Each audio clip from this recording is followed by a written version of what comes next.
ایک واقعہ بیان فرمایا بنی اسرائیل میں ایک بندہ تھا، امیر نہیں تھا، میرے اور آپ کے طبقے کا تھا، شاید کہ ہم سے بھی زندگی بالکل نیچے گزارنے والا ہو۔ آقا فرماتے ہیں وہ اپنے کھیتوں میں چل رہا تھا، اتفاق سے کوئی بندہ صحرا میں گزرا، عرب کا صحرا ہے، پانی نام کی کوئی چیز وہاں آپ کو ملتی نہیں ہے، صرف ریت ملے گا اور دھوپ ملے گی اور تپش ملے گی اور موت ملے گی، زندگی کے اثرات عرب میں نہیں ہیں، عرب کے صحراؤں میں۔ تو رسول اللہ صلی اللہ علیہ وسلم نے ارشاد فرمایا جو بندہ وہ صحرا میں سے گزر رہا تھا، اس نے آسمان سے آواز سنی، اس کی حدیقت فلاں کہ فلاں بندے کے باغیچے کو، کھیتی کو پانی پلاؤ۔ اب بادلوں سے آواز آئی، بادل گرجنے لگے، بارش ہوئی، پانی ایک تالاب میں اکٹھا ہوا اور چلنا شروع کر دیا۔ یہ بندہ بہت تعجب کیا اس نے کہ آسمان سے آواز آئی، اس کی حدیقت فلاں بندے کے، بلکہ نام لیا گیا اس بندے کا کہ فلاں بندے کے باغ کو پانی پلا۔ وہ پانی چل رہا ہے، اب یہ مسافر جو ہے چلتا چلتا اس پانی کے پیچھے پیچھے جا رہا ہے، آگے دیکھا ہے ایک بوڑھا بابا جو ہے وہ اپنے کاندھے پہ کسی اٹھائی ہوئی ہے اور اپنی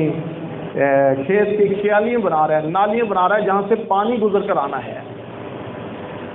اب اس کے کھیت کو پانی لگنا شروع ہو جاتا ہے۔ یہ انسان اللہ کی رحمت کو دیکھ دیکھ کر بڑا تعجب کرتا ہے، یا اللہ تو کتنا غفور الرحیم ہے،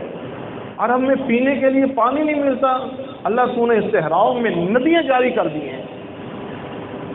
یہ انسان مسافر آتا ہے اس بابا جی کے پاس، بابا جی آپ کا نام؟ وہ کہتا ہے فلاں بن فلاں، میرا نام فلاں بن فلاں ہے۔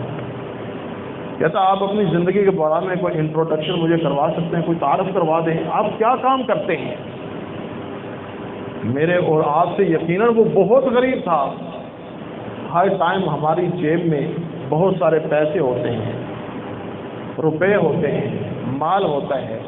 جہاں کہیں اللہ کا ایک غریب بندہ اٹھ کر کہہ دے کہ اللہ کے نام پر وہ سوال کر دے، نبی رحمت صلی اللہ علیہ وسلم نے ارشاد فرمایا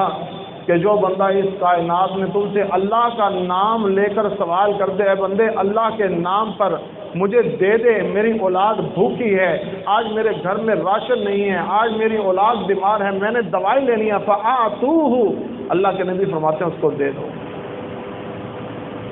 اب یہ میرا اور آپ کا دیا ہوا مال جو ہے اللہ کی بارگاہ میں بہت مقبول ہے۔ یہ بابا جی کے آس پاس آ کے وہ روٹین پوچھتا ہے، بابا جی کیا کہتے ہیں کہ میرے جو اناج ہوتا ہے اس کے میں 3 حصے کرتا ہوں۔ میں نے اور آپ نے کبھی سوچا ہے کہ ہم سالانہ گندم منگواتے ہیں، کیا اس گندم میں 1 من کسی غریب کا ہم حصہ رکھ لیں تو کیا خوب ہے؟ 10 بوریاں منگوائیں، اس میں سے 1 من 10 بوریوں میں سے اپنے خرچے میں سے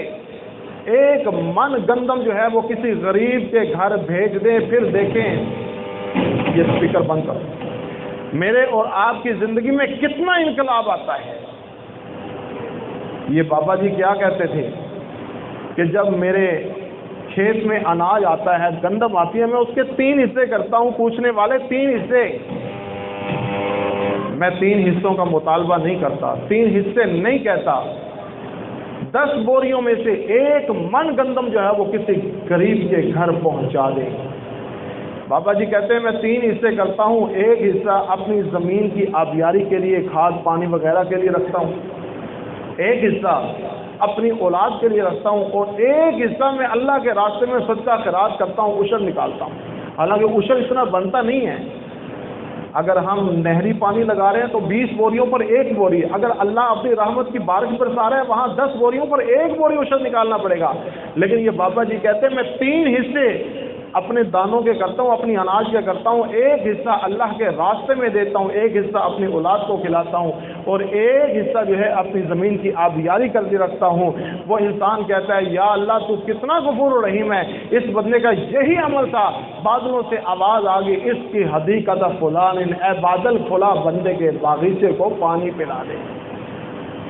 اگر میں اور آپ سالانہ، ماہانہ، ڈیلی بیس پر جمعہ پڑھنے آئیں، کہیں کوئی غریب مل جائے، اس کے گھر میں کوئی نہ کوئی دیتے رہیں، کیا آسمان اور بادلوں سے بارش نہیں آئے گی؟ اس کی حقیقت فلان، اے بادل اس کے گھر کو سیراب کر دے، اس کی تکلیفوں کو دور کر دے، اس کے رزق میں فراوانی کر دے، اس کے دکھوں کو دور کر دے، اس کی جو من جملہ پریشانیاں ہیں اے آسمان والے رب اس کی پریشانیوں کو دور کر دے۔ یہ تب ہوگا جب میں اور آپ اپنے مال میں سے کچھ نہ کچھ اللہ کے راستے میں نکالیں گے، جس کو میرے اللہ نے ارشاد فرمایا مثل الذین ينفقون اموالهم فی سبیل اللہ، جو لوگ اللہ کے راستے میں خرچ کرتے ہیں اس کی مثال ایسے ہے جیسے ایک دانہ کسان اپنے کھیت میں گراتا ہے، اس سے 7 سکے نکلتے ہیں، ان 7 سکوں میں 100 دانہ ہوتا ہے، گویا کہ 1 روپیہ جو انسان خرچ کرتا ہے 7 روپے میرے اللہ اس کو اجر دیں گے۔ اگر رمضان میں خرچ کرتا ہے میرے اللہ اس سے بھی زیادہ بڑھا کر مجھے اور آپ کو قیامت کے دن پیش کریں گے، جہاں ہمیں ایک ایک نیکی کی ضرورت پڑے گی، جہاں ہم پل پل کو ترسیں گے کہ اللہ ہمیں قیامت کی رسوائیوں سے بچا دینا، وہاں یہی چیزیں کام آئیں گی۔ قیامت کے دن میرے اللہ اپنے عرش کا سایہ دے گا اس انسان کو جو دائیں ہاتھ سے خرچ کرتا ہے بائیں کو پتہ بھی نہیں چلتا۔ اللہ سے دعا ہے جتنی ہمارے اندر وسعت ہے، طاقت ہے، اللہ ہمیں دل کا سخی بنا دے اور اللہ کے راستے میں خرچ کرنے کی توفیق عطا فرمائے۔ وما علینا الا البلاغ۔